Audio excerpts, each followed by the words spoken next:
Chapter 1, The Beetle That Carries the World on Its Back.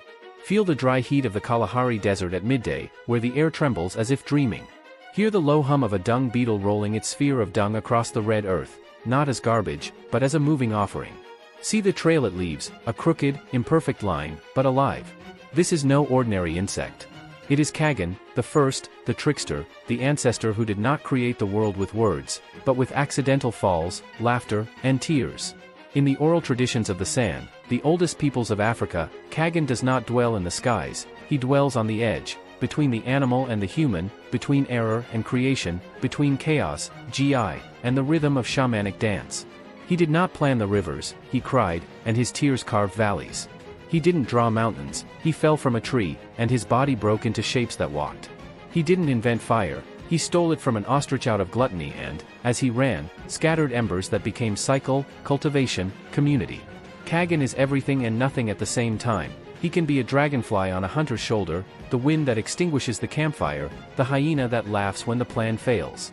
For the San, the world is not imposed order, but balance born from imbalance, and ḳKaggen is the guardian of this paradox. His sacred animal, the dung beetle, rolls away what others despise and transforms it into fertile soil. That's how he is, he transforms accident into path, failure into origin. Don't call him God, as foreigners do. He is, ḵeo, the master of chaos, the grandfather who teaches with mischief, not sermons. His wisdom lies not in perfection, but in the ability to make life spring forth from what has been broken, lost, or discarded. But a new stumbling block approaches. ḳKaggen is in love with his daughter, the hirata, the flower bee, small, bright, sweet as the nectar of the tsama, which flies pollinating life where everything seems dead. The first humans, brutish and hungry, see in her only food, and one day they kill her. ḳKaggen does not roar or hurl lightning bolts, he shrinks under an acacia tree and weeps. Where his tears touch the ground, the dryness of the Kalahari recedes, rivers are born, plants sprout, and the world breathes again. But the price was high. From that day on, ḳKaggen understood that his children, humans and spirits, would carry the gift of creation and the impulse to destroy. And he, the creator by accident, will have to teach what even he himself does not master, how to live with chaos without losing himself in it. Chapter 2, The Fire That Slipped Through Their Fingers. Smell the sweet smoke of date palm wood burning under the Kalahari stars. Hear the dry crackle of an ember leaping from the fire, not by chance, but by ancestral impulse. See the golden gleam reflected in ḳKaggen's eyes as he watches, hidden among the leaves, the giant ostrich that guards the original fire, the life force that warms, cooks, banishes shadows, and unites the tribe in a circle. No one has ever touched this fire. Until today. But ḳKaggen is hungry, not for power, but for roasted meat. And he thinks, if he had fire, he could roast a gazelle, and perhaps share it. That night, he transforms into a dragonfly, steals an ember from the ostrich's nest, and flees, pursued by his hoarse cry. On the way, he stumbles, drops embers, and unintentionally sows healing fire, fire that cleanses, fire that saves. Upon arriving at the village, he hands the remaining charcoal to the humans with a warning, beware. It bites if you treat it like a slave. The wiser women approach first. That night, they roast meat, tell stories, and dance around the flames.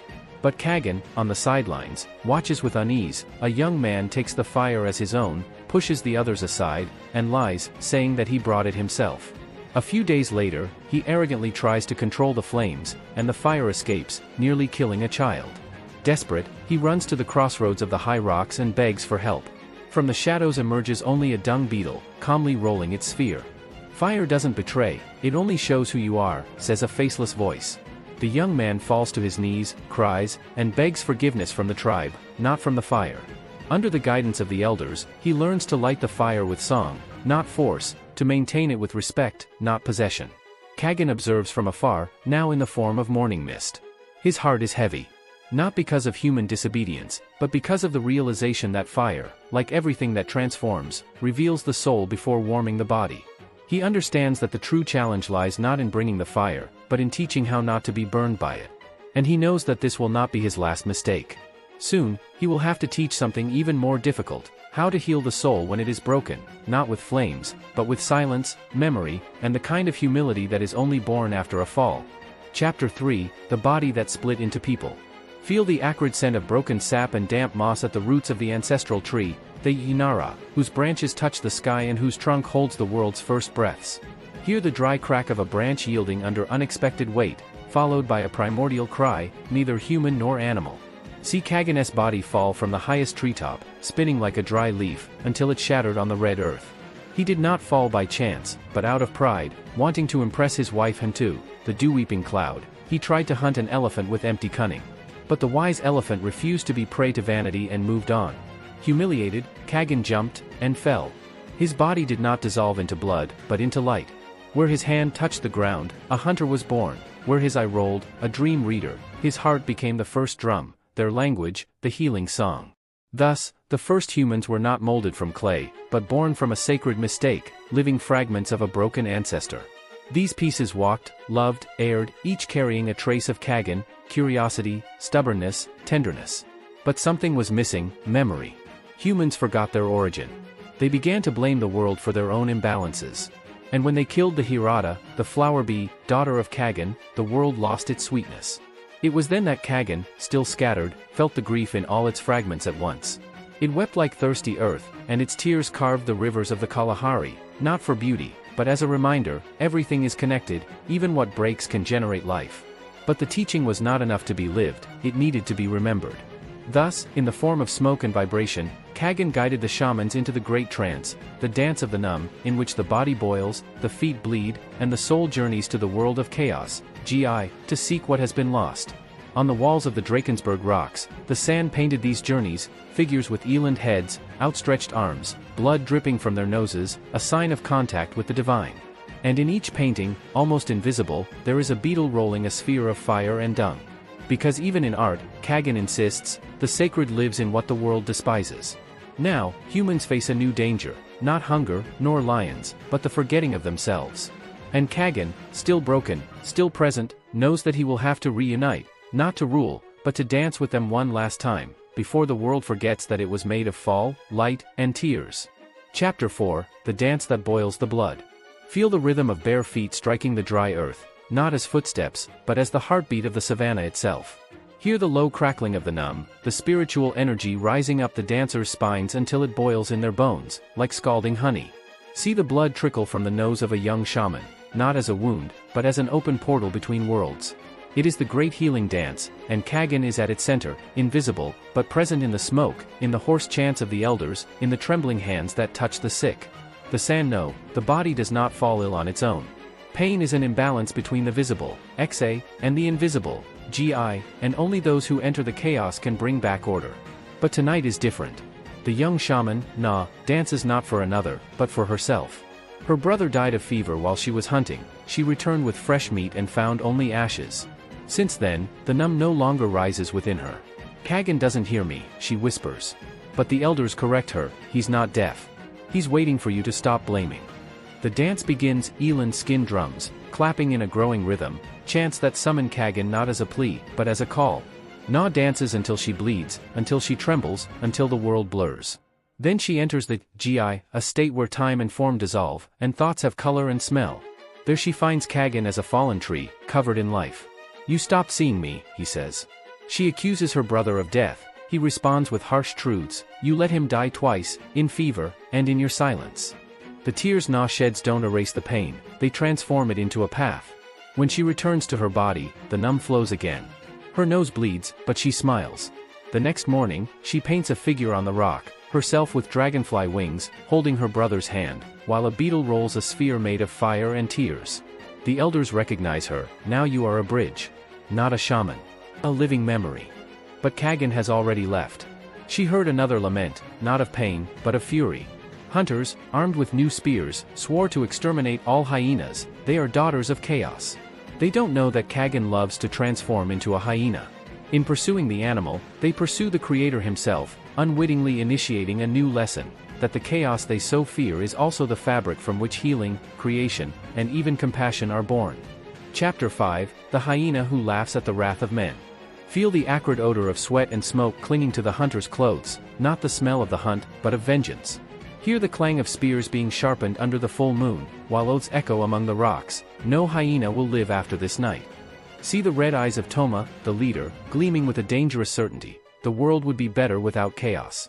But chaos already watches them. Hidden among the bushes, a hyena crawls, not with fear, but with almost playful curiosity. Under the moonlight, its shadow momentarily reveals a bent old man, his eyes shining like extinguished embers. It is ŞKaggen. For the San, the hyena is not a villain, but a master of survival and guardian of the night, eater of the rejected, essential to balance. ŞKaggen chose her precisely for that reason. She laughs not out of malice, but because she knows that nothing lasts, neither hatred nor the certainty of men. The hunters leave at dawn, but the desert challenges them.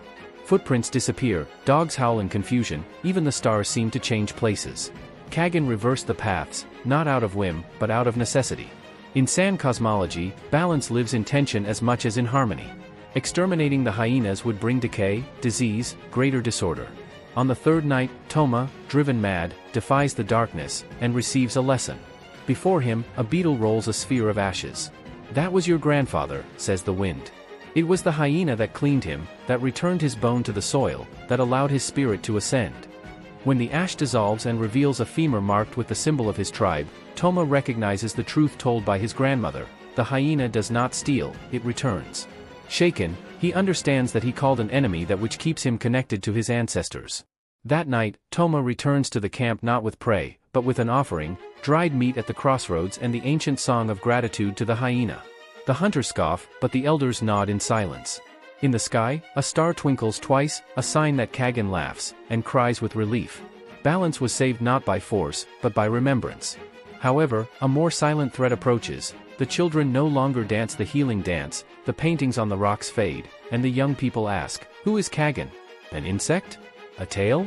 The creator by accident feels the world forgetting him. And he knows that his greatest challenge will not be to teach, it will be to allow himself to be remembered without becoming a statue, without losing the sacred movement that defines him, the chaos that heals, the laughter that transforms, the beetle that rolls the world on its back. Chapter 6, The Silence That Erases Dreams in the Rocks. Feel the cold Kalahari wind sweeping across the sandstone walls where, for centuries, hands have painted dances between heaven and earth. Hear what is no longer heard: the shamans chant at dusk, the eland drum, the laughter of children imitating the beetle that rolls across the world. See the rock paintings fading, not only from the rain, but from the absence of eyes that recognize them as alive. Oblivion has arrived. In the sand villages, young people now wear outer clothing, speak foreign languages, and hunt with rifles, not out of treason, but for survival in a world that has transformed the savannah into a reserve and its inhabitants into tourist attractions. And ŠKaggen feels invisible, not because he has disappeared, but because no one knows how to see him anymore. He is still there, like a beetle rolling its burden among abandoned tires, like a hyena laughing at the empty promises of the powerful, like a dragonfly landing on a cell phone screen that shows the desert without smelling its scent. But the dreams, those real paths to GI, the world of creative chaos, have stopped coming. The children sleep with headphones on. Their dreams are made of concrete, not of rivers born of tears. ŠKaggen feels this absence like a dry wound, worse than pain, because it doesn't bleed. Wanting to scream would be useless, the world no longer listens with its heart. So he does what he has always done, he makes a mistake to teach a truth. On a moonless night, he transforms into wind and blows over the village with longing, not fury. He enters the hut of Kseo, a 12-year-old boy distant from traditions, and awakens him with an ancestral itch. Driven by impulse, the boy goes to the sacred rock and finds a beetle rolling not dung, but colored powder, red, white, black, the sacred pigments of the ancients. The insect leaves a grain of each color in his palm and disappears. Kseo feels a heat rise up his spine. He doesn't understand, but he recognizes. The next day, he paints something new on the rock, not a copy of the past, but a hybrid vision, a boy with beetle antennae, holding a headphone that transforms into a drum, while a hyena and a lion dance under the same moon. The elders see and do not mock, do not correct. They whisper, "ŠKaggen has returned, not to repeat the past, but to weave the future with the remaining threads." But the outside world does not wait. A mining company arrives at the edge of the Kalahari, promising development and diamonds under the sacred rocks. ŠKaggen knows what this means, not just stones ripped from the earth, but dreams buried under concrete. And this time, it won't be enough to transform into a single being. It will have to reunite all its scattered pieces among humans, animals, rivers, and rocks, to show that creative chaos still breathes, and that the world needs it more than ever. Chapter 7, The Reunion of the Fragments. Feel the dull vibration of machines digging into the sacred earth, not like thunder, but like a metallic lament. Hear the silence of the birds that no longer sing near the excavations, as if they knew that something ancestral is about to be buried. See the red dust of the Kalahari rise in clouds, not like dust, but like souls saying goodbye. The company has arrived. The fences have been erected. The rocks that guard the dreams of the shamans are marked with white spray paint, extraction area, no entry. But in the heart of the sand village, something ancient awakens. kseo, the boy with the beetle antennae, returns to the rock every night, and, slowly, other young people follow him, not by order, but by instinct. They begin to paint, a cell phone turning into an eland, an excavator swallowed by roots, a beetle rolling diamond tears. Their images are imperfect, but alive. And in each stroke, ＫagGen feels one of his fragments return, because he is not only in the legends, but in the gestures that refuse to be forgotten. On that new moon night, the elders gather the young not to teach, but to remember together. Do you think ＫagGen is a distant god? Asks Amma, the oldest. He is the impulse that made you return to the rock. He is the mistake that made you draw something new. And for the first time in decades, the drums sound, not as a perfect ritual, but as a soft cry of resistance. kseo dances, without knowing the ancient steps, but feeling the numb rise like a root in search of water. In a trance, he sees the impossible, all the fragments of ＫagGen, scattered since the fall of the ancestral tree, converging. The beetle, the hyena, the dragonfly, the wind, the stolen fire, unite in a figure made of everything and nothing. ＫagGen doesn't speak. He only touches the boy's forehead. And kseo understands, it's not about stopping machines with magic, but about making the world see what is being destroyed. The next morning, the young people don't block the road with bodies, they tell a story. They paint on the metal fences with natural pigments, record ancestral chants on cell phones and post them on social media with beauty, not hatred. This is not rock. It's a library. This is not desert. It's a womb. This is not a beetle. It's a teacher. Art speaks where politics fails. Journalists arrive. Scholars mobilize. Even some miners stop digging and look. But KagGen knows, the victory will not be definitive. The modern world doesn't understand, that chaos is necessary, that error can create rivers, that the despised carry the world. It is already beginning to fragment again, not through defeat, but by design. Its nature is not to be won, but scattered, not to govern, but to purposefully disrupt. Before disappearing, it leaves a sign, on the highest rock, a painting made of dew, a beetle rolling a sphere of fire, tear, and cell phone fiber. Beneath it, a phrase, chaos doesn't end. It only changes form. But the greatest test is yet to come. The foreigners now offer partnership, preserving some rocks in exchange for controlled access. It is the most dangerous trap, not destruction, but the domestication of the sacred. And ＫagGen, now almost invisible, whispers in the wind, beware of those who want to keep the dance in a museum, but forbid the body from moving. Chapter 8, The Museum Without Dance. Smell the fresh paint on a metal sign, San Cultural Center, World Heritage Site. Hear the click of tourist cameras capturing authentic shamans, enacting dances without nosebleeds, without trips to GI. See the sacred rocks now surrounded by red ropes, illuminated by spotlights that extinguish the stars. The partnership has been sealed, mining has receded, but the sacred has been embalmed. Young sand people receive salaries to interpret their ancestors, wearing clothes made in distant factories, singing emptied versions of ancient chants, while the original paintings are sealed with synthetic varnish, imprisoning not only the colors but the spirit. kseo refuses the uniform. This is not honor, it's soulless theater. Many accept, not out of betrayal, but out of weariness, in the hope that, at least, the stories will survive. But KagGen knows, history without practice is a corpse with makeup. He now moves like a shadow among the tourists. He watches a woman photograph a demonstration of the healing dance while her son asks, "Mom, why is he pretending to bleed?" She laughs, "It's just culture, dear. Like carnival." That phrase wounds more than any spear. That night, ＫagGen visits kseo in a dream, not as an animal, but as silence. And in that silence, he asks, "Would you rather the world forget, or pretend to remember?" kseo wakes with his hands dirty with red earth, not paint, but dust from the original rock, hidden under his bed. The next day, he and some young people disappear into the desert. Far from the spotlight, they light a small fire, mix sap, ashes, and drops of their own blood, and dance, not for an audience, but for themselves. And, for the first time since the arrival of the tourists, the numb rises like a root breaking through the concrete. ＫagGen senses it. And responds with presence. A hyena howls in approval, a beetle crosses the circle rolling a sphere of sacred dust and tourist candle wax, and on the walls of a hidden cave emerges a new painting, made by the condensation of breath in trance, showing a figure with half the face of a tourist, half a shaman, weeping rivers, while a beetle rolls the broken heart of the world. Back in the village, the interpreters scoff, "Did you dance for the wind?" Nobody saw. Nobody paid, Kseo replies, "We don't dance for eyes. We dance for the soul. And the soul doesn't need an entrance fee." ＫagGen smiles, invisible, understanding that his role is not to impede change, but to ensure that, even in the new world, creative chaos continues to breathe. But time is running out. The foreigners are preparing to dig in another sacred place, where the bones of the first ancestors rest. This time, there will be no theater, but desecration. And ＫagGen knows he cannot fragment now. He needs to become something the modern world understands, not a god, but a voice. And so, for the first time in history, he will do the unthinkable. He will speak through a human, without the human knowing it is him.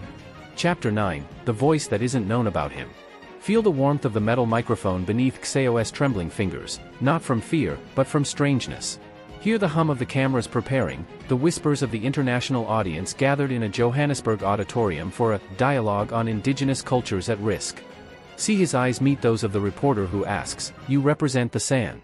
What do you want the world to know?" He opens his mouth to repeat the rehearsed phrases, safe, approved, harmless, but, the instant his tongue moves, something else speaks for him. Not with an accent, nor with fury, but with a calmness that makes the entire auditorium hold its breath. "You ask what we want, but you don't ask what the world loses when it erases the chaos." The words that spring forth are not discourse, but revelation. They denounce the contradiction of the modern world, museums that house paintings but forbid dreams, salaries that pay for imitations but steal futures, the myth of straight progress where the world is, in fact, curved like the path of a beetle, full of falls, turns, and spheres made of what is discarded. Kseo is not possessed, he is aligned. We don't want to be saved. We want to be left in peace to err. Because it is in error that rivers are born. It is in falling that humans are born. It is in chaos that gods are born, and the men who remember them. When he finishes, the silence lasts 10 seconds, the time it takes the world to listen with the body, not just with the ears. Then, hesitant applause, and an insistent question, "Who wrote this speech?" Kseo answers, looking at his own hands, "Nobody. It was, what taught me to see the beetle." That night, the video goes viral, not as folklore, but as a universal call. What have you been despising, that may be carrying the world down? Governments retreat. Mining suspends excavations at burial sites. Activists use words as a mirror, not as a sword. But ＫagGen is already gone, not as a voice, but as an echo. His work was never to be heard forever, but to be heard at the precise moment. Back in the Kalahari, the young people don't celebrate. They gather in silence and paint something new, Kseo with a mouth made of flame, while a beetle rolls the words he spoke, transforming discourse into fertile soil. ＫagGen knows this is not the end, but a pause in the great cycle. The modern world will not disappear. The GI, the creative chaos, will never be tamed. Its destiny is not to win, but to keep stumbling, so that the world continues to be made. And the next time a boy sees a beetle rolling dung under the desert sun and feels a strange surge of respect, he will know, ＫagGen still walks. Still falls. Still creates. Chapter 10, The Beetle That Never Ends. Feel the silence after the rare rain in the Kalahari, that silence which is not empty, but pregnant. Hear the soft buzz of a dung beetle beginning its journey with a still damp sphere of earth and life. See, in the distance, a sand child stop in their tracks, observe the insect for a long moment, and, instead of laughing or turning away, smile with reverence. Nothing is said. Nothing is painted. But something is remembered. ＫagGen needs no temples, no museums, no hashtags. He lives where the world still allows for fruitful error, sacred accident, unrewarded gesture, where what is discarded becomes seed. In San Cosmology, time is not a line, but a spiral. What is lost returns, not the same, but transformed. And ＫagGen is the spiral itself, creator by fall, healer by tear, prophet by mischief. His legacy lies not in doctrines, but in questions that resonate in everyday life. Have you ever seen beauty in what the world throws away? Have you ever transformed failure into a path? Have you ever danced without an audience, just to feel alive? The sand don't worship ＫagGen, they dialogue with it, as if conversing with the wind, with fire, with the very impulse to keep going when everything says to stop. And that's how it remains, in the hands of Kseo, who teaches children to create new songs by mixing digital beats and eland drums, in suspended excavations, where rocks breathe again under the night dew, in the dreams of young people who, even under tarpaulins, still see hyenas dancing with dragonflies. ＫagGen didn't conquer the modern world, it infiltrated it, like a seed in a crack in concrete, like spontaneous laughter in the midst of mourning, like a forgotten song that returns at the right time. Because creative chaos doesn't need triumph. It only needs space to breathe. And as long as there is a crossroads where someone hesitates, a mistake that generates compassion, a beetle rolling what others despise, ḳKaggen will be there. Not as a hero. Not as a symbol. But as a living possibility, always falling, always creating, always returning. This story comes from the oral tradition of the Sand, Bushmen, people of southern Africa, passed down through generations through dances, rock paintings, and shamanic narratives in the Kalahari, Namibia, Botswana, and South Africa regions. If it touched you, comment, what ancestral lesson do you take from it?